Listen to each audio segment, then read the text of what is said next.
ನಮಸ್ಕಾರ ಮಾಮ. ಆರಾಮ್.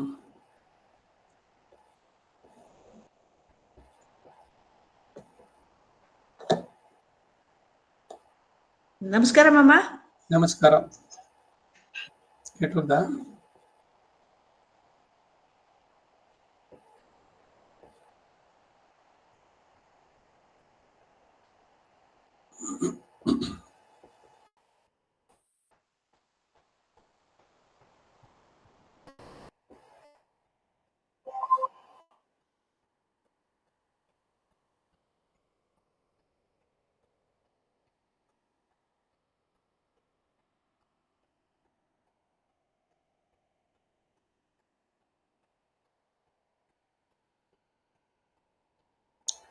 अस्मद्गुरुभ्यो नमः.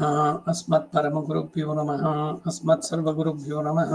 श्रीमते रामानुजाय नमः. रामानुजदया पात्रं ज्ञानवैराग्यभूषणं श्रीमद्वेङ्कटनाथार्यं वन्दे वेदान्तदेशिकं लक्ष्मीनाथसमारम्भां नाथयामुनमध्यमाम् अस्मदाचार्यपर्यन्तां वन्दे गुरुपरम्पराहं यो नित्यमच्युतपदाम्बुजयुग्मरुक्मं व्यामोहतस्तदितराणि तृणाय मेने अस्मद्गुरोर्भगवतोऽस्य दैकसिन्धोः रामानुजस्य चरणौ शरणं प्रपद्ये मातापिता युवतीयस्तनया विभूतिः सर्वं यदेव नियमेन मदन्वयानः आद्यस्य नः कुलपतेर्वकुलाभिरामं श्रीमत्तदङ्घ्रीगणं प्रणमामि मूर्धा भूतं सरश्च महदाह्वयपट्टनाथ श्रीभक्तिसारकुलशेखर योगिवाहान् भक्ताङ्घ्रिरेण परकालयतीन्द्रमिश्र श्रीमत्पराङ्कुशमनिं प्रणतोऽस्मि नित्यम्। विख्यातो यति सार्वभौमजलदेश्चन्द्रोपमुक्तेन यः श्रीभाष्येण यदन्वयाः सुविदिताः श्रीविष्णुचित्तादयः व्याख्यां भाष्यकृतज्ञयोपनिषदां यो द्रामिडीनां व्यधाते पूर्वं तं कुरुकेश्वरं गुरुवरं कारुण्यपूर्णं भजे। नाथं पङ्कजनेत्ररामयामुना वास्तव्यमालाधरान् योगीन्द्रं कुरुकेशचन्द्रजलधिं गोविन्दपुरादिपौ भट्टार्यं निगमान्तयोगिजगदाचार्यौ सकृष्णद्वयौ वन्दे माधवपद्मनाभसुमनः कोलेशदेवादिपान् तिरुवरुण्माल्शेन முதலீஷடகோபன்னாதமணி சீருய்யக்கொண்டார் மணக்கால் நம்பி சென்றாம் ஆளவந்தார் குருமாலாதரர் குருஹைப்பிரார்க் அன்பாம்யதிராஷர் கோவிந்தர் குருகேஷர் பெரிய பட்டர் வேதாந்த முனிவர் இரு கண்ணர் கண்புடைய நம்பிள்ளை இவரீடளித்தற்கு ஏய்ந்த குருமாதவர் பத்மநாபர் இவருளாளர்த்தம் திருவடியுன்னிய தேவ பெருமாள் கைகொண்டருளும் திருமலையாழ்வார் பொன்பதங்கள் முன்பென்னுள் சேர்ந்தனவே. भक्तामृतं विश्वजनानुमोदनं सर्वार्थदं श्रीषडगोपमङ्मयं सहस्रशाकोपनिषत्समागमं नमाम्यहं द्राविडवेदसागरं तिरुवळदिनाडென்னும் தென்குருகூர் என்னும் மறுவினியவன் பொருணல் என்னும் அருமறைகள் அந்தாதி செய்தானடியினே எப்பொழுதும் சிந்தியாய் நெஞ்சே திறந்து மனத்தாலும் வாயாலும் மண்குருகோர் பேணும் இனத்தாரை எல்லாதிரைஞ்சேன் தனத்தாலும் ஏதும் குறைவிலேன் இந்த ஷடகோபன் பாதங்கள் யாமுடைய பத்து எய்ந்த பெருங்கீர்த்தி ராமானுஜமனிதன் வாய்ந்த மலர் பாதம் வணங்குகின்றேன். ஆய்ந்த பெரும் சீரார் ஷடகோபன் வெண் செந்தமிழ் வேதம் தரிக்கும் பேராத உள்ளம் பெற வாந்திகளும் சோலைமதளரங்கர் வெண் புகழ் மேல் ஆன்ற தமிழ் மறைகளாயிரமம் ஈன்ற முதல் தாய் ஷடகோபன் மைம்பால் வளர்த்த இதத்தாய் ராமானுஜன் மிக்க விரை நிலையும் மெய்யாமுயிர் நிலையம் தக்க நிறையம் தடையாய் தொக்கியலும் ஓள் வினையும் வாழ் வினையும் ஓதும் குருஹயர்கோன் யாழினிஷ வேதத்தியல் நம்மாழ்வார் திருவடிகளே சரணம். ಶಾದಿ ಮಾಣಿಕಂ ಅಲ್ಲಿದ್ವಿ. 4ನೇ ಪಾಶುರ 3, 4, 2 3, 4, 4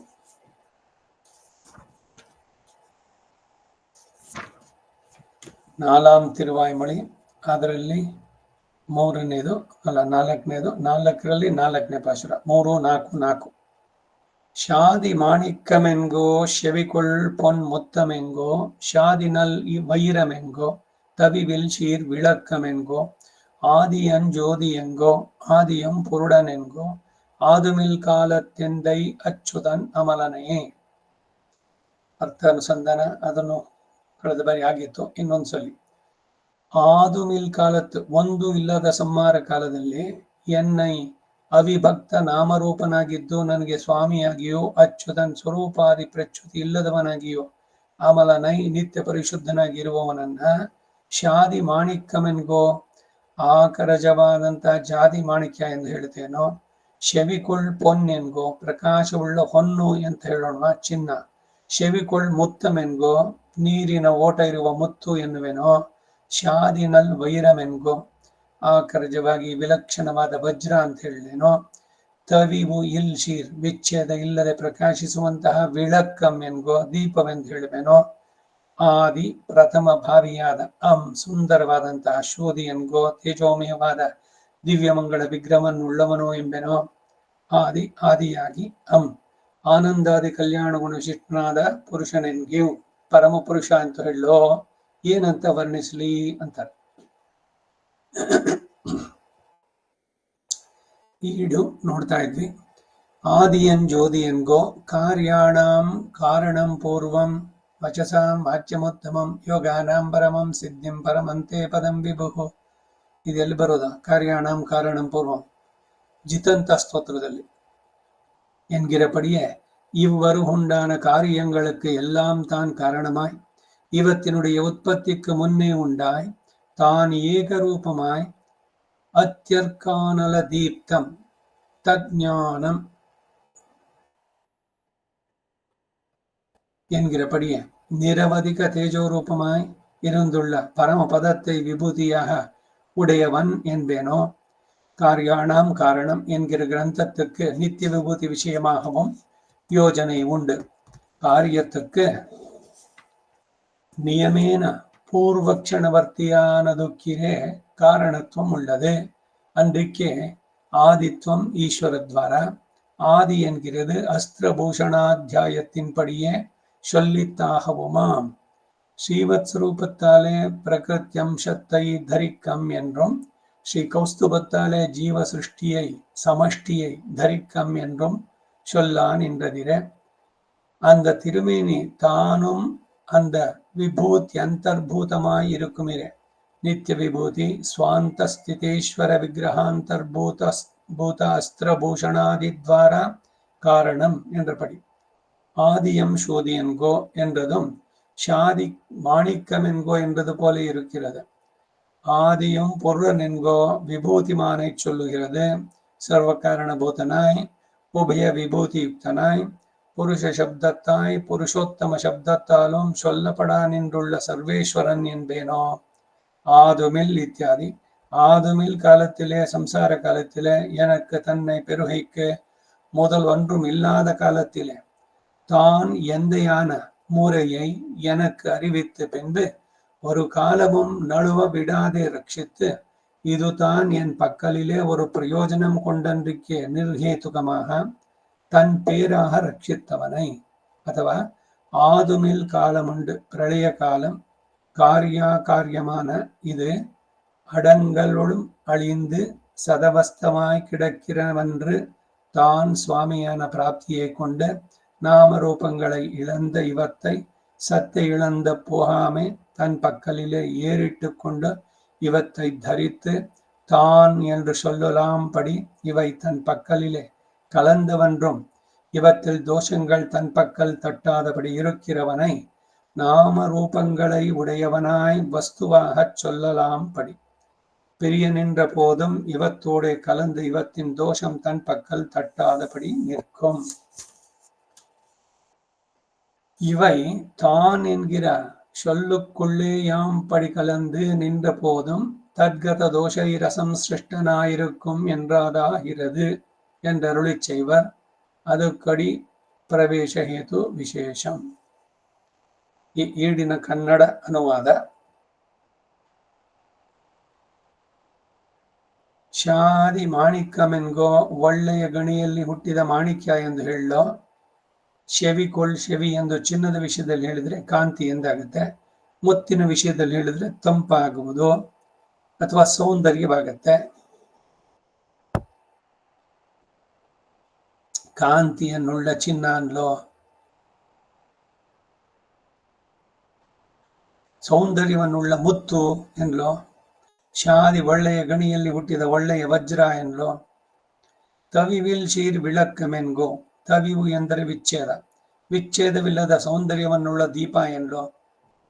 ಈಗ ನಮ್ಮ ರೂಢಿನಲ್ಲಿ ಲೌಕಿಕವಾಗಿ ನೋಡಿದಾಗ ಮಗನೋ ಮೊಮ್ಮಗಳೋ ಯಾರೋ ನಿಮಗೆ ಅತ್ಯಂತ ಪ್ರೀತಿ ಪಾತ್ರರು, ಅವರನ್ನ ನೀವು ನನ್ನ ಚಿನ್ನ, ಬಂಗಾರ, ಸಕ್ಕರೆ, ಮುದ್ದು ಏನೇನೋ ಹೆಸರುಗಳಲ್ಲಿ ಕರಿತೀರಿ.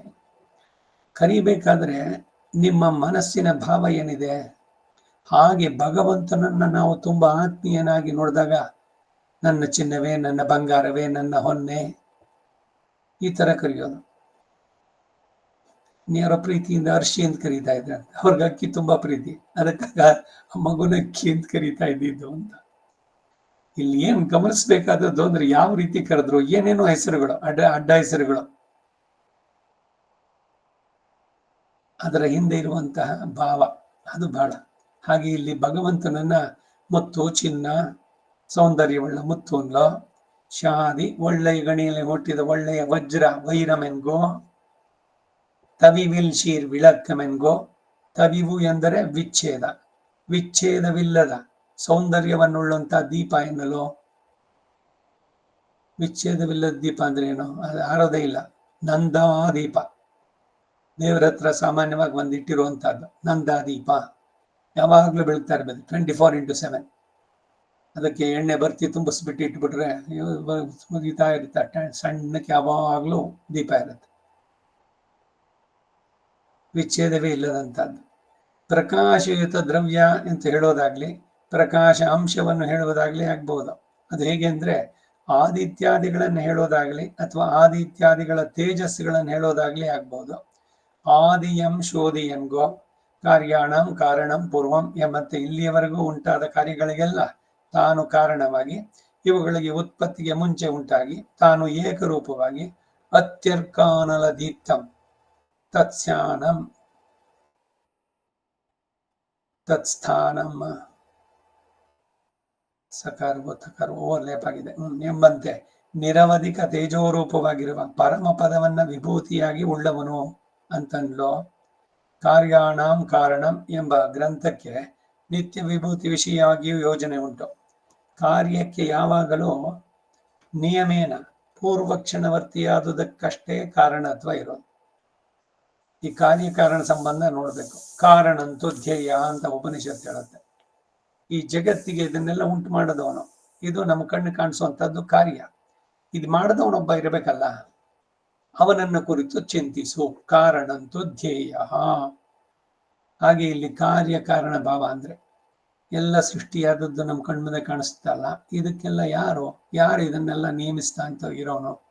ಬೆಟ್ಟ ಗುಡ್ಡ, ಆಕಾಶಗಳು, ಗ್ರಹ ನಕ್ಷತ್ರ, ತಾರೆಗಳು ಒಂದಕ್ಕೊಂದು ಡಿಕ್ಕಿ ಹೊಡೆದ್ಬಿಟ್ರೆ, ಇಲ್ಲ ಅಲ್ಲಿಂದ ಅದು ಕೆಳಗಡೆ ಬಿದ್ದುಬಿಟ್ರೆ ಯಾವುದು ಏನೂ ಇಲ್ಲ. ಎಲ್ಲವೂ ಕೂಡ ಪ್ರತಿಯೊಂದು ಕೂಡ ಅವನ ನಿಯಮನದಂತೆ ಹಾಗೆ ನಡೀತಾ ಇರೋದು. ಯಾರು ಏನು ವೈಲೇಟ್ ಮಾಡ್ಲಿಕ್ಕಿಲ್ಲ ಇಲ್ಲಿ. ಬೀಶಾಸ್ಮಾದ್ ವಾತಃ ಪವತೆ ಬೀಶೋದೇತಿ ಸೂರ್ಯ ಬೀಶಾಸ್ಮಾದ್ ಅಗ್ನಿಶ್ಚ ಇಂದ್ರಶ್ಚ ಮೃತ್ಯುರ್ಧಾವತಿ ಪಂಚಮೈತಿ. ಎಲ್ಲವನ್ನು ಕಬಳಿಸುವಂತ ಮೃತ್ಯು ಅವನು ಕೂಡ ಇವನಿಂದ ನಿಯಮಿಸಲ್ಪಟ್ಟವನು. ಅವರಿಗೆಲ್ಲ ಏನೇನು ಶಕ್ತಿಗಳಿದೆಯೋ ಅದನ್ನೆಲ್ಲ ಕೊಟ್ಟವನು ಇವನೇ. ಸಕಲ ಗ್ರಹ ಬಲ ನೀನ ಸರಸಿಜಾಕ್ಷ ಅಂತ ಹಾಡಿದ್ರೆ ಅದಕ್ಕೆ. ಇವನು ಪ್ರೀತನಾಗ್ಬಿಟ್ರೆ ಈ ಗ್ರಹಗಳಾಗ್ಲಿ ಇದಾಗ್ಲಿ ಏನು ಅವ್ರೇನು ಬಾಣ ಆಡ್ಸೋಕ್ಕಾಗಲ್ಲ. ಭಗವಂತ ಹೇಳಿದ್ರೆ ಮುಗೀತು.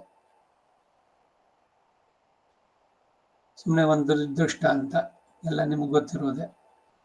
ಕೃಷ್ಣ ತನ್ನ ಗುರುಪುತ್ರನನ್ನ ಸಾಂದೀಪಿನಿ ಗುರುಗಳಲ್ಲಿ ಇದು ಮಾಡಿದಾಗ ಅವನ ಮಗ, ಒಬ್ಬನೇ ಮಗ ಸಮುದ್ರ ಪಾಲಾದ. ಸರಿ, ಅವರು ಎಲ್ಲ ಮುಗೀತು, ಏನು ದಕ್ಷಿಣೆ ಅಂದ. ಗುರುಗಳೇ, ನಿಮ್ಗೆ ದಕ್ಷಿಣೆ ಕೊಡಬೇಕು, ಏನು ಕೇಳಿ, ನಿಮ್ಗೆ ಗೊತ್ತಲ್ಲ ನಾನು ಯಾರು ಅಂತ. ನನಗೇನಿಲ್ಲಪ್ಪ, ಒಳಗಡೆ ನಿನ್ನನ್ನು ತಾಯಿಯಂತೆ ನೋಡ್ಕೊಳ್ತಾ ಇದ್ದವಳು ಗುರುಪತ್ನಿ ಇದ್ದಾಳೆ, ಅವಳನ್ನು ಕೇಳೋನು. ಅವಳ ಹತ್ರ ಹೋದ. ಅಮ್ಮ, ನಮ್ಮ ವಿದ್ಯಾಭ್ಯಾಸ ಮುಗಿದಿದೆ, ಏನು ಗುರುದಕ್ಷಿಣೆ ಕೊಡಬೇಕು ಅಂದ್ರೆ ನಿಮ್ಮನ್ನು ಕೇಳುವಂತ. ಹೌದಾ, ನೀನೇನೋ ಆಶ್ಚರ್ಯ ಚೇಷ್ಟಿತಗಳು ಚಿಕ್ಕಂದಿನಿಂದ ಮಾಡಿದ್ದೀಯ, ನಮಗಿದ್ದ ಒಬ್ಬೇ ಮಗ ಸಮುದ್ರ ಪಾಲಾದ್ನಲ್ಲ, ಅವನನ್ನು ಕರ್ಕೊಂಬ ಅಂತ. ಅವನಿಗೆ ಸಾಧ್ಯ ಅನ್ನೋದು ಅವಳಿಗೆ ಗೊತ್ತು. ಅದಕ್ಕಾಗಿ ಆ ಪ್ರಶ್ನೆ ಕೇಳಿದ ತಕ್ಷಣ ಕೃಷ್ಣ ಬಲರಾಮ ಇಬ್ರು ಹೊರಟು ಮೊದಲು ಸಮುದ್ರ ತೀರಕ್ಕೆ. ಅವನ್ ನೆನ್ಸ್ಕೊಂಡಾಗ ಅವನ ರಥ ಬಂತು. ಅಲ್ಲಿ ಹೋದ್ರು. ಹೋಗಿದ ತಕ್ಷಣ ಸಮುದ್ರ ರಾಜ ಎದ್ದು ಬಂದ, ಭಗವಾನ್ ನನಗೇನು ಅಪ್ಪಣೆ ಅಂತ. ಈ ರಾಮನಿಗೆ ತರ ಉಪವಾಸ ಅವನು ಮಾಡಿ 3 ದಿವಸ ಅಲ್ಲಿ ಗರ್ಭಶಯನದಲ್ಲಿ ಮಲಗಿದ್ದೆಲ್ಲ ಏನಿಲ್ಲ. ಹೋದ ಕ್ಷಣ ಸಮುದ್ರ ರಾಜ ಬಂದ, ನಮ್ಮ ಪುತ್ರನನ್ನ ಕಳಿಸ್ಕೊಡು ಅಂದ. ನಾನಲ್ಲ ನುಂಗಿದ್ದು ನಿಮ್ಮ ಗುರುಪುತ್ರನನ್ನ, ನನ್ನಲ್ಲೊಬ್ಬ ಇದ್ದಾನೆ ಪಂಚಜನ ಅಂತ ರಾಕ್ಷಸ, ಅವನು ಕೆಳಗಡೆ ಒಂದು ದ್ವೀಪದಲ್ಲಿ ಇದ್ದಾನೆ ಅವನು ಅಂತ. ಸರಿ, ಬಲರಾಮನನ್ನು ಇರುವಂತ ಹೋಗ್ಬಿಟ್ಟು ಪಂಚಜನರೊಡನೆ ಹೋರಾಡಿ ಅವನನ್ನು ಕೊಂದು ಅಲ್ಲಿಂದ ಪಾಂಚಜನ್ಯ ಶಂಖವನ್ನು ತಗೊಂಬಂದ ಅನ್ನೋದು ಒಂದು ಉಲ್ಲೇಖ. ಇನ್ನೊಂದು ಕಡೆ ಸಮುದ್ರ ಮತ್ತೊಂದರಲ್ಲಿ ಪಾಂಚಜನ್ಯ ಬಂತು ಅಂತ ಬರ್ತದೆ ಪುರಾಣಗಳಲ್ಲಿ. ಸ್ವಲ್ಪ ಬೇರೆ ಬೇರೆ ಇರ್ಲಿ. ಅಲ್ಲಿಂದ ಬಂದು ಮತ್ತೆ ಅಲ್ಲಿಂದ ನೇರವಾಗಿ ಇವನು ಹೋಗಿದ್ದ ಎಲ್ಲಿಗೆ ಅಂದ್ರೆ ಸಂಯಮನೀಪುರ, ಯಮನ ಆಲಯ ದಕ್ಷಿಣ ದಿಕ್ಕಿನಲ್ಲಿ. ಇವನ ರಥ ಬಂದು ನಿಂತಿದ ತಕ್ಷಣ ಯಮ ಓಡಿ ಬಂದ, ಭಗವಂತ ನನಗೇನು ಅಪ್ಪಣೆ ಅಂದ. ನನ್ನ ಗುರುಪುತ್ರನನ್ನು ಕಳಿಸು ಅಂದ. ಅದಕ್ಕೆ ಯಮ ಹೇಳಿದ ಮಾತೇನು ಅಂದ್ರೆ, ನಿನ್ನದೇ ಸಂಕಲ್ಪ, ಯಾರ್ಯಾರ ಆಯಸ್ ಮುಗಿದಿದ್ಯೋ ಅವ್ರನ್ನೆಲ್ಲ ಕರ್ಕೊಂಬ ಅಂತ ಹೇಳಿದ್ದೆ, ಆ ರೀತಿ ಎಲ್ಲರನ್ನು ಮಾಡ್ತಾ ಇದ್ದೀನಿ ಅಂತ. ಕರೆಕ್ಟು, ನಾನು ಹೇಳಿದಂತೆ ಮಾಡ್ತಾ ಇದೀಯಲ್ಲ, ಸರಿ, ಈಗ ನಾನೇ ಹೇಳ್ತಾ ಇದ್ದೀನಿ, ಅವನನ್ನು ಕಳಿಸು ಅಂದ. ಮೃತ್ಯುವಿಗೆ ಸೇರಿದವನನ್ನ ಪುನಃ ಕರ್ಕೊಂಬಂದಿದ್ದು. ಇದು ಭಗವಂತನ ಶಕ್ತಿ ಸಾಮರ್ಥ್ಯಗಳು. ಯಾಕೆ ಈ ಕಥೆ ಎಲ್ಲ ಹೇಳಿದ್ದು ಅಂತಂದ್ರೆ, ಅವನ ಮನಸ್ಸು ಮಾಡಿದ್ರೆ ಏನ್ ಬೇಕಾದ್ರೂ ಮಾಡ. ನೀನು ಒಲಿದರೆ ಕೊರಡು ಕೊನರು ಹೋದಯ್ಯ, ನೀನು ಒಲಿದರೆ ಬರಡು ಹಯನ ಹೋದಯ್ಯ. ವಚನ ಸಾಹಿತ್ಯದಲ್ಲೂ ಕೊಂಡಾಡ್ತಾರೆ ಅವನ ಅಘಟಿತ ಘಟನಾ ಸಾಮರ್ಥ್ಯ.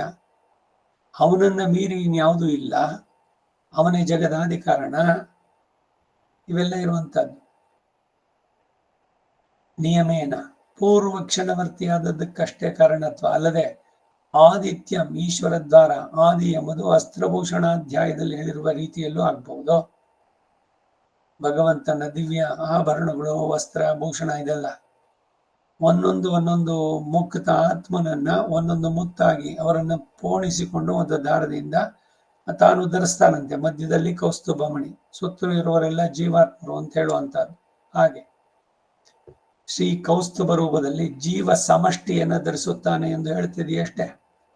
ಆ ದಿವ್ಯಮಂಗಳ ವಿಗ್ರಹವೂ ಸಹ ಆ ವಿಭೂತಿಯಲ್ಲಿ ಅಂತರ್ಭೂತವಾಗಿರೋದಷ್ಟೇ. ನಿತ್ಯ ವಿಭೂತಿ ಸ್ವಾಂತಸ್ಥಿತೇಶ್ವರಂತಹ ವಿಗ್ರಹಾಂತರ್ಭೂತಾಸ್ತ್ರಭೂಷಣಾದಿದ್ವಾರ ಕಾರಣವು ಎಂಬಂತೆ. ಆದಿಯಂ ಶೋಧಿಯನ್ಗೋ ಎಂದುದು ಆ ಶಾದಿ ಮಾಣಿಕ್ಯಮೆನ್ಗೋ ಎಂಬಂತೆಯೂ ಇದೆ. ಆದಿಯಂ ಪುರುಡನೆನ್ಗೋ ವಿಭೂತಿಯುಳ್ಳವನನ್ನು ಹೇಳುತ್ತೆ. ವಿಭೂತಿ ಭಗವಂತಂದು ವಿಭೂತಿ ಯೋಗ ಏನು ಅಂದ್ರೆ ಸಮಸ್ತವೂ ಅವನಲ್ಲಿದೆ. ಅದಕ್ಕಾಗಿ ಹೇಳೋದು ಎಲ್ಲರಿಗೂ ಅವನು ಸಕಲೇಶ್ವರ. ಅವನನ್ನು ನಿಯಮಿಸುವವರು ಯಾರೂ ಇಲ್ಲ. ಅವನಿಂದ ನಿಯಮಿಸಲ್ಪಟ್ಟದ್ದೇ ಎಲ್ಲವೂ, ಸಮಸ್ತವು. ನಮ್ಮ ಕಣ್ಣಿಗೆ ಕಾಣೋದೋ ಎಲ್ಲವೂ ಕೂಡ ಅವನಿಂದ ನಿಯಂತ್ರಿತವಾದದ್ದು, ರಕ್ಷಿಸಲ್ಪಟ್ಟಿದ್ದು. ಸರ್ವಕ್ಕೂ ಕಾರಣಭೂತನಾಗಿ ಉಭಯ ವಿಭೂತಿಯುಕ್ತನಾಗಿ ನಿತ್ಯ ಇದರಲ್ಲೂ ಇದ್ದಾನೆ, ಲೀಲಾ ವಿಭೂತಿನಲ್ಲೂ ಇದ್ದಾನೆ. ನಿತ್ಯ ವಿಭೂತಿ ಅಂದ್ರೆ ವೈಕುಂಠ. ಅಲ್ಲಿದ್ದವನು ಇಲ್ಲಿ ಬಂದ್ಬಿಟ್ರೆ ಅಲ್ಲಿ ಖಾಲಿ ಆಗಲ್ವೋ ಅಂತಂದ್ರೆ ಇಲ್ಲ. ಪುರಾಣದ ಉಲ್ಲೇಖದಲ್ಲಿ ತ್ಯಕ್ವಾ ವೈಕುಂಠ ಮತ್ತಮಂ ಸ್ವಾಮಿ ಪುಷ್ಕರಣಿ ತೀರೆ ರಮಯ ಸಹ ಮೋದತೆ ಅಂತ ವೆಂಕಟೇಶ ಮಹಾತ್ಮೆನಲ್ಲಿ.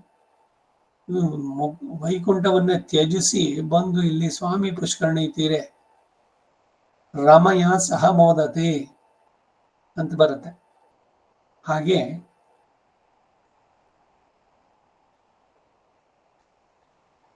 ಎಲ್ಲಕ್ಕೂ ಕಾರಣಭೂತನಾಗಿ ಲೀಲಾ ವಿಭೂತಿ ನಿತ್ಯ ವಿಭೂತಿ ಆ ಎರಡರಲ್ಲೂ ಅವನು ಯುಕ್ತನಾಗಿ ಪುರುಷ ಶಬ್ದದಿಂದಲೂ ಪುರುಷೋತ್ತಮ ಶಬ್ದದಿಂದಲೂ ಹೇಳಲ್ಪಡುತ್ತಿರುವ ಸರ್ವೇಶ್ವರ ಅಂತ ಅನ್ಲೋ. ಸಸಹಸ್ರ ಶೀರ್ಷ ಪುರುಷ ಅಥ ಪುರುಷೋ ವೈ ನಾರಾಯಣೋ ಕಾಮಯತ ಪ್ರಜಾಸೃಜೇಯೇತಿ. ಪುರುಷ ಅನ್ನೋ ಪದಕ್ಕೆ ನಾರಾಯಣ ಏವ ಅಂತನೇನೆ. ಅದಕ್ಕೆ ನಾವೆಲ್ಲ ಪುರುಷರು ಅಂತ ತಿಳ್ಕೊಳ್ಳಲ್ಲ. ಸ್ತ್ರೀ ಪ್ರಾಯರ ಮಿತರೇ ಜನಾಹ. ಈ ಕಾರಣದಿಂದ ಶ್ರೀ ವೈಷ್ಣವ ಸಂಪ್ರದಾಯದಲ್ಲಿ ಗಡ್ಡ ಮೀಸೆಯನ್ನು ಬಿಡೋದಿಲ್ಲ. ದೀಕ್ಷಾ ಸಂದರ್ಭ ಅಂತ ಆಗ್ಬಹುದು, ಗರ್ಭ ದೀಕ್ಷೆನಲ್ಲೋ ಮಾತಾಪಿತೃ ವಿಯೋಗ ದೀಕ್ಷೆ ಅಂತ, ಅದು ಆ ಸಂದರ್ಭಗಳನ್ನು ಬಿಟ್ರೆ ಇವನು ಅವುಗಳನ್ನು ಇಟ್ಕೊಂಡಿರಲ್ಲ, ಗಡ್ಡ ಮೀಸೆಗಳನ್ನು. ಪುರುಷ ಅನ್ನೋ ಶಬ್ದಕ್ಕೆ ಅವನು ಉತ್ತಮ ಪುರುಷಸ್ತ್ವನ್ಯ ಪರಮಾತ್ಮೇತ್ಯುದಾಹೃತ ಯೋ ಲೋಕತ್ರಯಮಾವಿಶ್ಯ ಬಿಭರ್ತವ್ಯಯ ಈಶ್ವರ. ತಸ್ಮಾತ್ ನಾನು ಪುರುಷೋತ್ತಮ, ಆ ಹೆಸರೇ ಪುರುಷೋತ್ತಮ ಯೋಗ. 15ನೇ ಅಧ್ಯಾಯದಲ್ಲಿ ಬಹಳ ಸ್ಪಷ್ಟವಾಗಿ ಭಗವಂತನ ಹೇಳುವಂತ. ಆದು ಮಿಲ್ ಇತ್ಯಾದಿ. ಆದು ಮಿಲ್ ಕಾಲದಲ್ಲಿ ಅಂದ್ರೆ ಸಂಸಾರ ಕಾಲದಲ್ಲಿ ಅವನನ್ನ ಪಡೆಯಲು ಬೇಕಾದ ಅದ್ವೇಷ ಮೊದಲಾದವು ಒಂದು ನನಗೆ ಇಲ್ಲದ ಕಾಲದಲ್ಲಿ, ಎಲ್ಲ ಆತ್ಮಗುಣಗಳು ಬರಬೇಕಾದ್ರೆ ಮತ್ತೊಬ್ಬರನ್ನ ದ್ವೇಷಿಸಬಾರದು, ಯಾರಲ್ಲೂ ಅಸೂಯೆ ಪಡಬಾರದು, ದಂಭ ಬೇಡ, ಕಾಮ ಕ್ರೋಧ ಇವುಗಳನ್ನು ನಿಗ್ರಹಿಸಿರುವಂತಹದ್ದು, ಅತ್ಯಂತ ವಿನೀತನಾಗಿರೋದು. ಹೀಗೆಲ್ಲ ಇರುವವನಿಗೆ ಮಾತ್ರ ಏನಾದ್ರು ಸಾಧಿಸೋದಕ್ಕೆ ಸಾಧ್ಯವಾಗೋದು. ಈ ಅದ್ವೇಷ ಅದಿಲ್ಲದಲ್ಲೇ ಇರುವುದು. ಒಂದು ನನಗೆ ಇಲ್ಲದ ಕಾಲದಲ್ಲಿ ತಾನು ನನಗೆ ತಂದೆಯಾಗಿರುವ ಸಂಬಂಧವನ್ನ ನನಗೆ ತಿಳಿಯಪಡಿಸಿ, ಅವನು ನಮಗೆ ಬಂದೆ, ಸಕಲ ವಿಧದ ಬಂಧುವು ಅವನೇನೆ. ತಾಯಿ ನೀನು, ತಂದೆ ನೀನು, ತ್ವಮೇವ ಮಾತಾ ಚ ಪಿತಾ ತ್ವಮೇವ, ತ್ವಮೇವ ಬಂಧುಶ್ಚ ಗುರು ತ್ವಮೇವ, ತ್ವಮೇವ ವಿದ್ಯಾ ದ್ರವಿಣಂ ತ್ವಮೇವ, ತ್ವಮೇವ ಸರ್ವಂ ಮಮ ದೇವ ದೇವ ಅಂತ ಹೇಳಿದಂತೆ.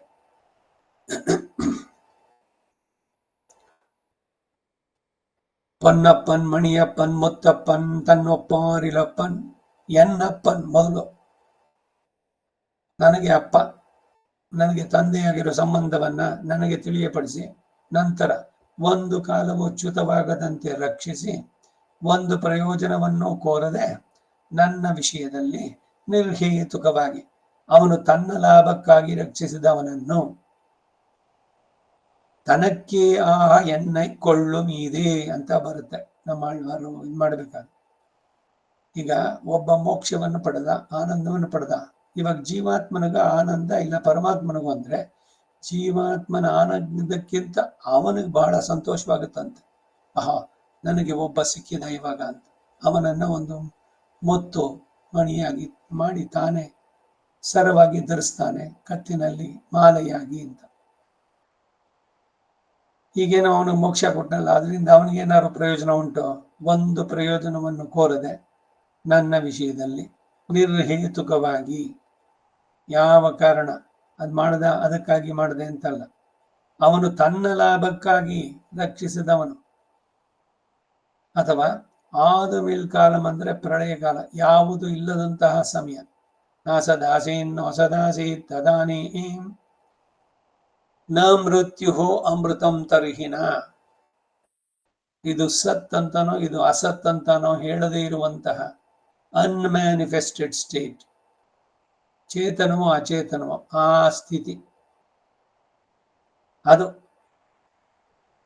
ಆದು ಮಿಲ್ ಕಾಲಂ. ಆ ಕಾರ್ಯದ ರೂಪ ಹೊಂದಿದ್ದ ಇದು ಪೂರ್ತಿ ನಾಶವಾಗಿ ಸತ್ಯೆಂಬ ಅವಸ್ಥೆಯಲ್ಲಿ ಇದ್ದ ಕಾಲದಲ್ಲಿ ತಾನು ಸ್ವಾಮಿಯಾದ ಪ್ರಾಪ್ತಿಯನ್ನು ಹೊಂದಿ ನಾಮರೂಪಗಳನ್ನು ಕಳೆದುಕೊಂಡ, ಇವುಗಳ ಸತ್ತೆಯು ನಾಶವಾಗಿ ಹೋಗದೇ ಇರುವಂತೆ ತನ್ನ ಬಳಿ ಅವುಗಳನ್ನು ಆರೋಪಿಸಿಕೊಂಡು ಇವನ್ನು ಧರಿಸಿ ತಾನೇ ಎಂದು ಹೇಳಬಹುದಾದಂತೆ ಇವು ತನ್ನ ಜೊತೆಯಲ್ಲಿ ಸೇರಿದಾಗಲು ಇವುಗಳ ದೋಷಗಳು ತನ್ನಲ್ಲಿ ಸಂಬಂಧಿಸದಂತೆ ಇರುವವನನ್ನ ನಾಮರೂಪಗಳನ್ನು ಉಳ್ಳವುಗಳಾಗಿ ವಸ್ತುಗಳೆಂದು ಹೇಳಬಹುದಾದಂತೆ ವಿಭಕ್ತವಾಗಿ ನಿಂತಾಗಲು ಇವುಗಳೊಡನೆ ಸೇರಿಕೊಂಡು ಇವುಗಳ ದೋಷವು ತನ್ನಲ್ಲಿ ಸಂಬಂಧಿಸದಂತೆ ನಿಲ್ಲುತ್ತಾನೆ. ಎಲ್ಲರಲ್ಲೂ ಇದ್ದಾನೆ, ಸರ್ವಾಂತರ್ಯಾಮಿ, ಸರ್ವನಿಯಾಮಕ, ಸಕಲೇತರ ವಿಲಕ್ಷಣ. ಎಲ್ಲದರಲ್ಲೂ ಇದ್ದಾನವನು. ನಮ್ಮಲ್ಲೂ ಇದ್ದಾನೆ. ನಮ್ಮಲ್ಲಿರೋ ಮೌಢ್ಯವೋ ಇಲ್ಲ ಈ ಹರಿಷಡ್ವರ್ಗಳ ಉಪಟಳ ಇದೆಲ್ಲ ಆದ್ರೆ ಆ ಯಾವ ದೋಷವೂ ಅವನು ತಟ್ಟೋಲ್ಲ. ಇದು ಅವನ ಯುನಿಕ್ ನೇಚರ್, ಸ್ವಭಾವ. ಇನ್ನೊಬ್ಬರ ದೋಷ ಅವನಿಗೆ ಸೇರೋಲ್ಲ. ಅಖಿಲ ಹೇಯ ಪ್ರತ್ಯನೀಕನಾಯ್, ಸಕಲ ದೋಷಗಳಿಂದ ದೂರನಾಗಿ ಸಕಲ ಕಲ್ಯಾಣ ಗುಣನಾಗಿ ಶ್ರೇಯಃಪತಿಯಾದಂತಹ ಪರಬ್ರಹ್ಮ ಅಂತ ಹೇಳುವಂತ. ಇವುಗಳ ದೋಷ ತನ್ನಲ್ಲಿ ಸಂಬಂಧಿಸದಂತೆ ನಿಲ್ತಾನೆ. ಇವು ತಾನೇ ಎಂಬ ಮಾತಿನೊಳಗೆ ಅಡಗುವಂತೆ ಸೇರಿ ನಿಂತಾಗಲು ಅವುಗಳಲ್ಲಿರುವ ದೋಷಗಳಿಂದ ಅಸಂಸ್ಪೃಷ್ಟನಾಗಿರುತ್ತಾನೆ ಎಂದಂತಾಯಿತು ಅಂತ ಹೇಳಿದ್ದಾರೆ. ಅದಕ್ಕೆ ಕಾರಣ ಪ್ರವೇಶ ಹೇತು ವಿಶೇಷ ಅಂದ್ರು. ಎಲ್ಲದರಲ್ಲೂ ಇದ್ರೂ ಕೂಡ ಯಾವುದರ ದೋಷವೂ ಅವನಿಗೆ ತಟ್ಟುವುದಿಲ್ಲ. ಇದು 5ஆம் பாட்டு. ரசவத் பதார்த்தங்களை விபூதியாக உடையனாயிருக்கிறபடியை அருளிச் செய்கிறான். ಅಚ್ಯುತನ್ ಅಮಲನೆಂಗೋ. ರಸವತ್ ಪದಾರ್ಥಗಳನ್ನ ವಿಭೂತಿಯಾಗಿ ಉಳ್ಳವನಾಗಿರುವ ರೀತಿಯನ್ನ ಈ ಪಾಶುರದಲ್ಲಿ ಹೇಳ್ತಾ ಇದ್ದಾರೆ. 5ನೇ ಪಾಶುರದಲ್ಲಿ ಅಚ್ಯುತನ್ ಅಮಲನೆಂಗೋ ಅಡಿಯವರ್ ವಿನಗೆಡಕ್ಕುಂ நச்சுமா மருந்தமென்கோ நலங்கடல் அமுதமென்கோ அச்சுவை கட்டியென்கோ அரசுவை அடிசிலென்கோ நெய்ச்சுவை தேரலென்கோ கனியென்கோ பாலென்கேனோ. அச்சுதன் அமலன் என்கோ, நித்திய விபூதியோடே கூடியிருக்கும். ಇದು ಪದ ಪ್ರತಿಪದಾರ್ಥ. ಅಚ್ಯುತನ್ಯನ್ಗೋ, ಆಶ್ರಿತರನ್ನು ಕೈ ಬಿಡದವನು ಎನ್ನುವೇನೋ. ಅಮಲನೆನ್ಗೋ, ನಿರ್ಮಲ ಸ್ವಭಾವನು. ಅಮಲ, ಯಾವ ದೋಷಗಳು ಇಲ್ಲದವನು. ಅಡಿಯವರ್, ತನ್ನ ಭಕ್ತರ. ವಿನಯ್, ಪುಣ್ಯ ಪಾಪ ಎಂಬ 2 ಬಗೆಯ ಕರ್ಮಗಳನ್ನ ಕೆಡಕು ನಾಶಪಡಿಸುವಂತಹ ನಚ್ಚು ಪ್ರಿಯವಾದ. ಮಾಮರೊಂದೊಮ್ಮೆನ್ಗೋ, ದಿವ್ಯ ಔಷಧ ಅಂತ ಹೇಳಿದೆನೋ. ಏನು ಬಹಳ ಭಕ್ತರ ವಿನಯ್ ಅಂತಂದ್ರೆ ಇಲ್ಲಿ ಪುಣ್ಯ ಪಾಪ 2 ಇದಕ್ಕೇನೆ ಸೇರಿಸಿದ್ರು. ಯಾಕೆಂದ್ರೆ 2 ಕರ್ಮ ಬಂಧವನ್ನೇ ಉಂಟು ಮಾಡುವಂತದ್ದು, ಅದೆರಡನ್ನು ಬಿಡಿಸುವಂತದ್ದು. ಅದರಿಂದ ಪುಣ್ಯವು ಕೂಡ ಪಾಪಕ್ಕೆ ಸೇರಿದಂತಾಗುತ್ತೆ. ಯಾಕೆಂದ್ರೆ ಪುಣ್ಯಕ್ಕಾಗಿ ಇನ್ನೊಂದು ಶರೀರ ಪಡೀರಿ. ಏನ್ ನೀವು ಪುಣ್ಯ ಪಡೆದಿದ್ರು ಆಯಾ ಲೋಕಗಳಲ್ಲಿ ಅದು ಮುಗಿದ್ಮೇಲೆ ಮತ್ತೆ ವಾಪಸ್ ಬನ್ನಿ. ನೀವೆಲ್ಲೆಲ್ಲೋ ಯಾವುದೋ ಲೋಕದಲ್ಲಿ ಇದ್ರಿ ಅಂತ ನಿಮ್ಮನ್ನು ಇಲ್ಲಿ ತುಂಬಾ ಪ್ರಧಾನವಾಗಿ ಉತ್ತಮ ಇದು ಅಂತ ಕೊಡ್ತಾನಲ್ಲ, ಒಂದು ಕ್ರಿಯೇಟಿವ್ ಅವನು. ಹಿಂದಿನ ಜನ್ಮದಲ್ಲಿ ಅವನೇನೋ ದೊಡ್ಡ ದೇವತೆಯೋ ಏನೋ ಆಗಿದ್ರು ಕೂಡ ಆ ರೀತಿ.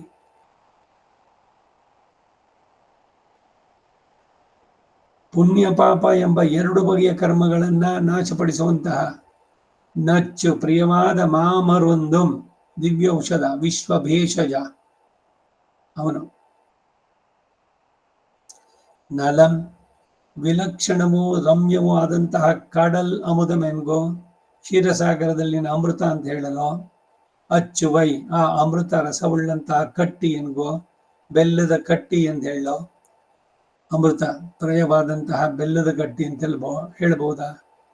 ಅರುಷುವೈ, ಅರುಷುವೈ ಅಂದ್ರೆ ಅರು, ಷಡ್ರಸೋಪೇತವಾದಂತಹ.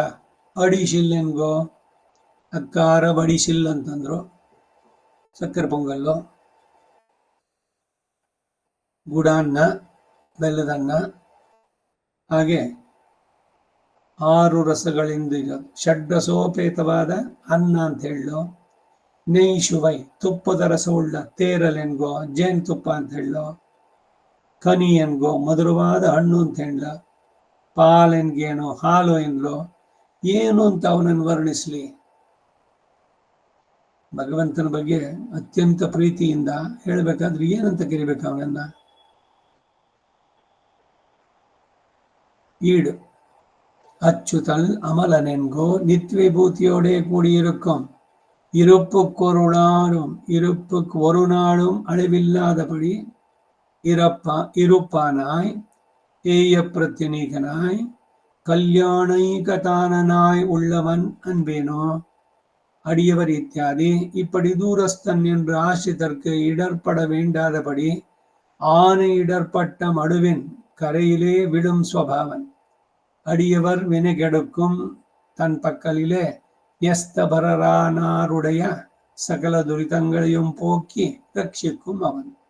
நச்சு மாமருந்தும், இடர்பட்ட போதாகப் போய் மலை புக வேண்டாதே அவன் தூரஸ்தனானேயாகிலும் நாம் ஆபன்னரான சமயத்திலே வந்து ரட்சிக்கும் என்று விஸ்வசிக்கலாம்படி இருப்பான் ஒருவன்.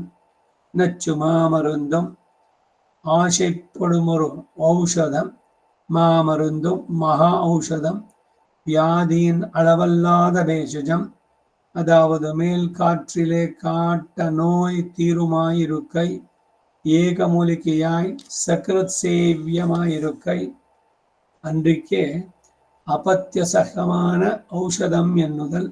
அதாவது இவன் பிராமாதிகமாக பண்ணும் பாபங்களையும் காணா கண்ணிடவல்லனாய் இருக்கை புத்தி பொருக்கமாக பண்டுவன்றும் பிறந்த ஞானத்தோடு விரோதிக்குமிரே தன்னை அறிந்த பின்பு முதலிலே இவத்தில் மூளான் ஆன பின்பும் விரோதியான தேகம் அனுவர்த்தி கையாலே நெஞ்சிருண்டு பாபங்களிலே பிரவர்த்தியானிற்கை தவிரான் அனந்தரம் ஞானம் பிறவா அனுத்தப்பித்து கை வாங்கும் அங்கனன்றிக்கே புத்திபூர்வம் பிரவர்த்தித்தானாகில் ஞானம் பிறந்ததில்லேயாயம் இத்தனை நலங்கடல் அமுதமென்கோ கடலிலே கடையாதே வந்த அமிர்தம் என்பேனோ அச்சுவை கட்டி என்கோ அமிர்தானந்தரம் சொல்லுகிற கட்டியே ஆலே கருப்பு கட்டியாம் இத்தனை பிரஸ்துதமான அமிர்தத்தோட ரசத்தை உடைத்தான கருப்பு கட்டி என்பேனோ அரசுவை அவையாவன கைப்பு புளிப்பு கார்ப்பு தித்திப்பு துவர்ப்பு உவர்ப்பு இப்படி ஆறுபடிப்பட்ட ரசத்தை உடைத்தான என்பேனோ நெய்ச்சுவை தேரல் என்கோ நெய் மிகுதி மிக்க சுவையை உடைய தேன் சுவையை உடைத்தான நெய் என்பேனோ தேன் நெய் ಅಂತ சுவையை உடைத்தான மது என்பேனோ கனி இத்தியாதி ஒரு காலத்திலே இனியதாம் பழம் என்பேனோ இனியதான பால் என்பேனோ.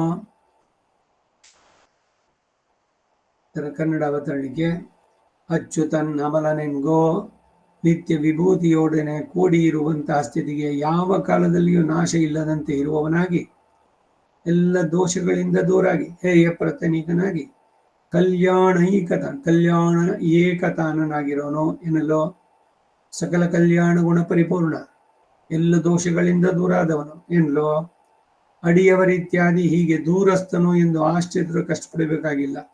ಅಯ್ಯೋ ವೈಕುಂಠದಲ್ಲಿ ಇದ್ದಾನೆ, ಅವನು ಪೂರ ಪರ್ಫೆಕ್ಟು, ಅವನ ಹತ್ರ ಯಾವುದು ದೋಷವೇ ಹತ್ರ ಸುಳಿಯೋಲ್ಲ ಅಂತವ್ ನಾವೆಲ್ಲ ಮೋಟ್ ಮಾಡೋಕ್ಕಾಗತ್ತೋ? ಅಯ್ಯೋ ಅವರೆಲ್ಲಿಪ್ಪ, ನಾವೆಲ್ಲಿ? ಲೋಕದಲ್ಲಿ ಇದೆಲ್ಲ ಕೇಳ್ತಿರಲ್ಲ. ಅಯ್ಯೋ ಅವ್ರ ಸ್ಟೇಟ್ ಏನೋ, ಅವರ ವ್ಯಾಪ್ತಿ ಇವೆಲ್ಲ ಏನು, ನಾವೆಲ್ಲಿ ಹತ್ರ ಹೋಗೋಕೆ ಸಾಧ್ಯವೇ? ಅಂದ್ರೆ ಭಗವಂತನ ಸೌಲಭ್ಯ ಸೌಶಲ್ಯ ಎಲ್ಲರಲ್ಲಿ ಒಂದಾಗಿ ಯಾರು ತನ್ನನ್ನು ಬಯಸ್ತಾರೋ ಅವರ ಕಿಂಕರನಾಗಿ ಭಕ್ತ ವತ್ಸಲನಾಗಿ ಇರುವಂತವನು ನಿತ್ಯಲತ್ವತ್ತೈ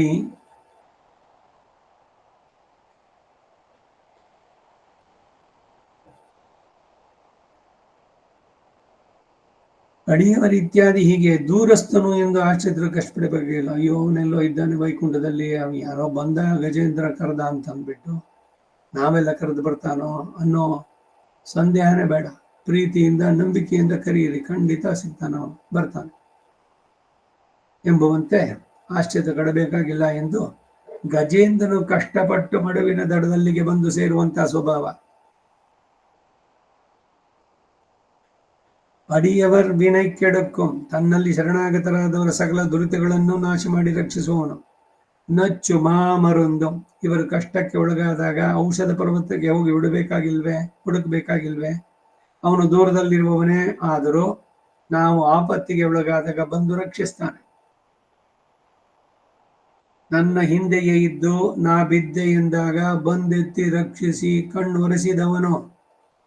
ಒಡಲೆಂಬ ಗುಡಿಯೊಳಗೆ ಒಡೆಯ ಎನ್ನವನಿಹನೋ ನಡೆಯುವೇನೋ ನಡೆಸಿದಂಥವನು. ಎಷ್ಟು ಸುಂದರವಾಗಿದೆ ನೋಡಿ. ಬಡವ ತಬ್ಬಲಿ ಎಂದು ಚಡಪಡಿಸದಿರು ನೀನು, ಕೊಡುವಾತ ಬಿಡುವಾತ ಎನ್ನ ಒಳಗೇನೋ. ನನ್ನ ಜೀವನ ರಥವ ವಿಜಯದ ಮಹೋತ್ಸವಕ್ಕೆ ತಾನೇ ಸಾರಥಿಯಾಗಿ ಪಾರ್ಥನಿಗೆ ಸಾರಥಿಯಾದೆ. ಪ್ರತಿದಿನ ನಾವನ್ನು ಕೇಳಬೇಕು, ನನ್ನ ಜೀವನದ ಸಾರಥ್ಯವನ್ನು ನೀನು ಸ್ವೀಕರಿಸೋ, ನನ್ನ ಬಾಳನ್ನ ಸಾರ್ಥಕ್ಯ ಆಗುವಂತೆ ನೀನು ನಡೆಸೋ, ನಿನ್ನಲ್ಲಿ ನಾನು ಶರಣಾಗಿದ್ದೇನೆ. ಕಾರ್ಪಣ್ಯ ದೋಷೋಪಾತ ಸ್ವಭಾವ ಪೃಚ್ಛಾಮಿ ತ್ವ ಧರ್ಮ ಸಮ್ಮೂಢಚೇತಾ ಯಚ್ಛಯ್ಯಸ್ಯಾತ್ ನಿಶ್ಚಿತಂ ಬ್ರೂಹಿ ಶಿಷ್ಯಸ್ತೇಹಂ ಶಾದಿಮಾನ್ ತ್ವಾಂ ಪ್ರಪನ್ನಂ. ಶಿಷ್ಯ ಇತಿ ಮಾಂ ಪರಿಗೃಹೀಶ್ವ, ನನ್ನನ್ನು ನನ್ನ ಶಿಷ್ಯನನ್ನಾಗಿ ಸ್ವೀಕರಿಸು. ನಾನು ನಿನ್ನನ್ನ ಸಕಲ ವಿಧದ ಬಂಧು ಗುರು ಅಂತ ಅನ್ಕೊಳ್ತೀನಿ. ಪಿತಾತ್ವಂ ಮಾತಾತ್ವಂ ದೈತ ತನಯಸ್ತ್ವಂ ಪ್ರಿಯ ಸುಹೃತ್ವಮೇವ ತ್ವಂ ಮಿತ್ರಂ ಗುರುರ್ಸಿ ಗತಿಶ್ಚಾಸಿ ಜಗತಾಂ. ಎಲ್ಲ ಸ್ತೋತ್ರ ರತ್ನಲ್ಲಿ ಬಹಳ ಸುಂದರವಾಗಿ ಹೇಳ್ತಾರೆ. ಸಂಬಂಧಗಳು ಭಗವಂತನಿಗೂ ಚೇತನನಿಗೂ ಹೇಗಿರಬೇಕು ಅನ್ನೋಂಥದ್ದು.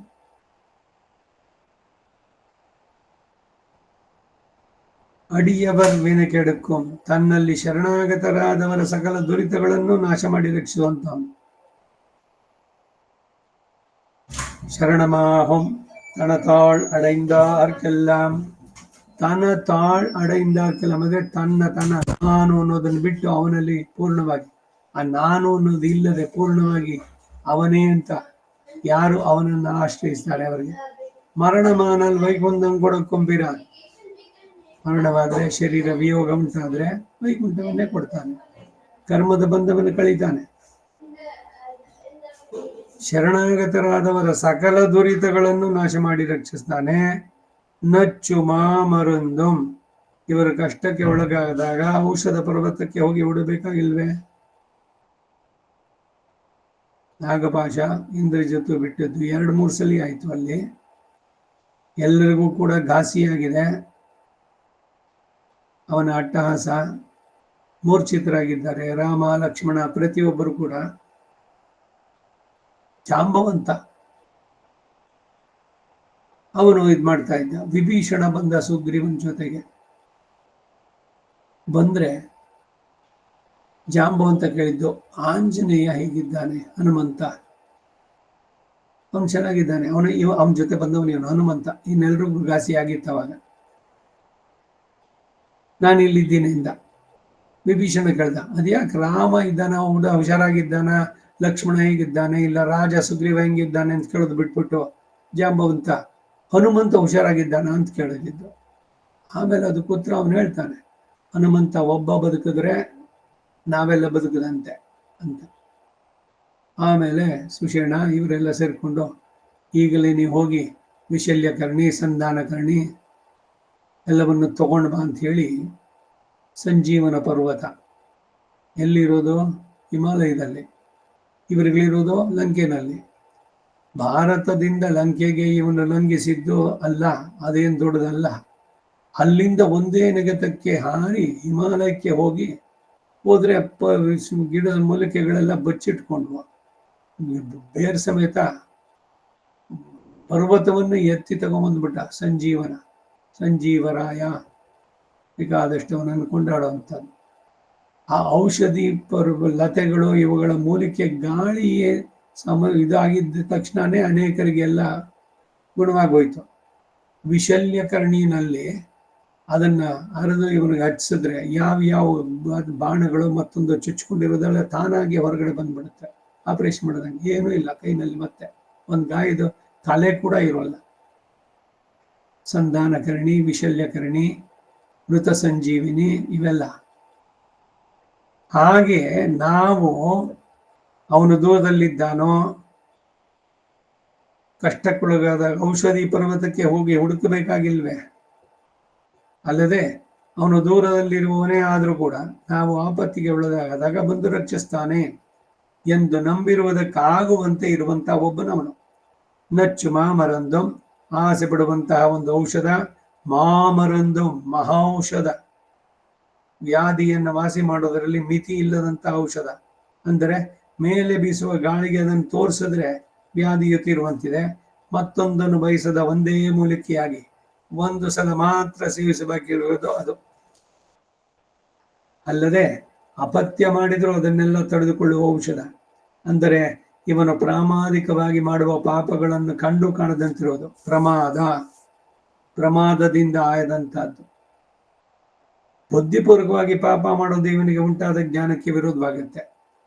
ಏನೋ ಘಟಿಸ್ಬಿಟ್ಟು ಆ ಸಂದರ್ಭದಲ್ಲಿ ನನಗೆ ಗೊತ್ತಿಲ್ಲದಂತೆ ಈ ಥರದ್ದೆಲ್ಲ ಆಗುತ್ತಲ್ಲ, ಏನೋ ಕೋಪ ಬಂತು, ಏನೇನೋ ಅಂದ್ಬಿಟ್ಟೆ, ಅಯ್ಯೋ ನಾನು ಆ ಥರ ಅನ್ಬಾರ್ದಾಗಿತ್ತು, ಪಶ್ಚಾತ್ತಾಪ. ಆಮೇಲೆ ಹಾಗೆ ಬುದ್ಧಿಪೂರ್ವಕವಾಗಿ ಮಾಡೋದಲ್ಲ, ಅಬುದ್ಧಿಪೂರ್ವಕವಾಗಿ ಮಾಡೋದು. ಅವುಗಳನ್ನು ಕಂಡು ಕಾಣದಂತಿರುವನು. ಬುದ್ಧಿಪೂರ್ವಕವಾಗಿ ಮಾಡಿದ ಇವನಿಗೆ ಉಂಟಾದ ಜ್ಞಾನಕ್ಕೆ ವಿರೋಧವಾಗುತ್ತೆ. ತನ್ನನ್ನು ತಿಳಿದ ಮೇಲೆ ಮತ್ತೆ ಇವರಲ್ಲಿ ಅವನು ಪ್ರವರ್ತಿಸನು. ಆದ್ದರಿಂದ ವಿರೋಧಿಯಾದ ದೇಹವು ಅನುವರ್ತಿಸುವುದರಿಂದ ಮನಸ್ಸು ಕತ್ತಲಿಸಿ ಪಾಪಗಳಲ್ಲಿ ತೊಡಗುವುದನ್ನು ಬಿಡುವುದಿಲ್ಲ. ಅನಂತರ ಜ್ಞಾನ ಉಂಟಾದಾಗ ಅನುತಪಿಸಿ ಪಶ್ಚಾತ್ತಾಪ ಪಟ್ಟಿ ತಪ್ಪು ಕೆಲಸ ಮಾಡೋಕೆ ಹಿಂಜರಿತಾನೆ. ಹಾಗಲ್ಲದೆ ಬುದ್ಧಿಪೂರ್ವಕವಾಗಿ ಪ್ರವರ್ತಿಸಿದವನಾದರೆ ಅವನಿಗೆ ಜ್ಞಾನ ಉಂಟಾಗಿಲ್ಲ ಎಂದೇ ನಿಶ್ಚಯವಾಗುತ್ತಷ್ಟೆ. ನಲಂಕಡಲ್ ಅಮುದಮೆನ್ಗೋ, ಸಮುದ್ರದಲ್ಲಿ ಮಥನ ಮಾಡದೆ ಬಂದಂತ ಅಮೃತ ಎನ್ಗೋ, ಅಚ್ಚುವೈ ಕಟ್ಟಿ ಎನ್ಗೋ, ಅಮೃತದ ನಂತರದಲ್ಲಿ ಹೇಳುವ ಗಟ್ಟಿಯಾದ್ದರಿಂದ ಬೆಲ್ಲದ ಗಟ್ಟಿಯಾಗಿದೆ. ಪ್ರಸ್ತುತವಾದ ಅಮೃತಕ್ಕೆ ಸಮಾನವಾದ ರಸವನ್ನುಳ್ಳಂತ ಬೆಲ್ಲದ ಗಟ್ಟಿಯಿಂದಲೋ. ಅರಶುವೈ, ಅವು ಯಾವುವು? ಕಹಿ, ಹುಳಿ, ಖಾರ, ಸಿಹಿ, ಕಟು, ಲವಣ, ಹೀಗೆ ಷಡ್ರಸು 6 ಬಗೆಯ ರಸವನ್ನುಳ್ಳಂತ ಅನ್ನ ಎಂತಂದ್ಲೋ. ನೈಚುವೈ ತೇರಲೆನ್ಗೋ, ನೈ ಎಂದರೆ ಆಧಿಕ್ಯ, ಅಧಿಕವಾದ ರಸವನ್ನುಳ್ಳ ಜೇನು, ರಸವನ್ನುಳ್ಳ ತುಪ್ಪ ಅಂತಂದ್ಲೋ, ರಸವನ್ನುಳ್ಳ ಜೇನು ಅಂತಂದ್ಲೋ, ಕನಿ ಇತ್ಯಾದಿ. ಒಂದು ಕಾಲದಲ್ಲಿ ಸ್ವಾದವಾಗುವ ಹಣ್ಣು ಅಂತಲೋ, ಮಧುರವಾದ ಹಾಲು, ಪಾಲು ಎನ್ಗೇನೋ. 6ஆம் பாட்டு. வேதம் தொடக்கமான இயலுமிசையுமான ಶಬ್ದರಾಶಿಯೈ ವಿಭೂತಿಯಾಗ ಉಡೆಯವನಾಗಿರುತ್ತಿರಪಡಿಯೈ ಪೇಶುகிறார். ವೇದವನ್ನು ಮೊದಲುಗೊಂಡಿರುವ ಶಬ್ದವು ಗಾನವೂ ಆದ ಶಬ್ದರಾಶಿಯನ್ನ ವಿಭೂತಿಯಾಗಿ ಉಳ್ಳವನಾಗಿರುವ ರೀತಿಯನ್ನು ಇಲ್ಲಿ ಹೇಳ್ತಾ ಇದ್ದಾರೆ. ಎಲ್ಲ ವೇದಗಳು ಏನನ್ನು ಹೇಳುತ್ತೆ? ಸರ್ವೇ ವೇದಾಹ ಯತ್ ಪದಮಾಮನಂತಿ ತಪಾಂಸಿ ಸರ್ವಾಣಿ ಚ ಯದ್ವದಂತಿ ಯದೀಚ್ಛಂತೋ ಬ್ರಹ್ಮಚರ್ಯಂ ಚರಂತಿ ತತ್ತೇ ಪದಂ ಸಂಗ್ರಹೇಣ ಬ್ರವೀಮಿ ಓಂ ಇತ್ಯೇತತ್. ಪ್ರತ್ಯಗಾನಂದಂ ಬ್ರಹ್ಮ ಪುರುಷಂ ಪ್ರಣವಸ್ವರೂಪಂ, ಪ್ರಣವದ ಸ್ವರೂಪ ಭಗವಂತ. ಓಂ ಇತ್ಯೇಕಾಕ್ಷರಂ ಅದರಲ್ಲಿ ಬರುತ್ತೆ. ಅಷ್ಟಾಕ್ಷರಿ ಅದರ ಹಿರಿಮೆಯನ್ನು ಹೇಳಬೇಕಾದ್ರೆ ಪ್ರಣವ. ವೇದಾತ್ಮನಾದವನು. ವೇದವನ್ನು ತಿಳಿದವರಲ್ಲಿ ಇವರು 3 ಜನ: ಭಗವಂತ, ವೈನತಯ್ಯ, ಅಗ್ನಿ. ಜಾತ ವೇದ ಅಂತ ಅವನಿಗೆ ಹೆಸರು. ಆ ವೈನತಯ್ಯನ ಅಂಶಜರಾದವರು ಪೆರಿಯಾಳ್ವಾರು. ಮಿಕ್ಕವರೆಲ್ಲ ವೇದವನ್ನು ಗುರುಮುಖದಿಂದಲೇ ಅಭ್ಯಾಸ ಮಾಡುವಂಥದ್ದು. ವೇದವನ್ನು ಮೊದಲುಗೊಂಡು ಶಬ್ದವೂ ಗಾನವೂ ಆದಂತಹ ಶಬ್ದರಾಶಿಯನ್ನು ವಿಭೂತಿಯಾಗಿ ಉಳ್ಳವನಾಗಿರುವ ಷಡಂಗ ಸಹಿತವಾದ ವೇದ. ಶಿಕ್ಷಾ, ವ್ಯಾಕರಣ, ಛಂದಸ್ಸು, ನಿರುಕ್ತ ಎಲ್ಲ ಸೇರಿ ಕಲ್ಪ.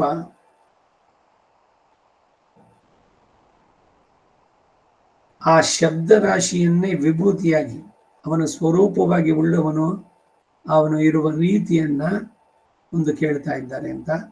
ಈ 6ನೇ ಪಾಶುರ ಏನು ಅನ್ನೋದನ್ನ ನಾಳೆ ದಿವಸ ನೋಡೋಣ. ನಮ್ಮಾಳ್ವಾರ್ ತಿರುವಡಿಗಳೇ ಶರಣಂ.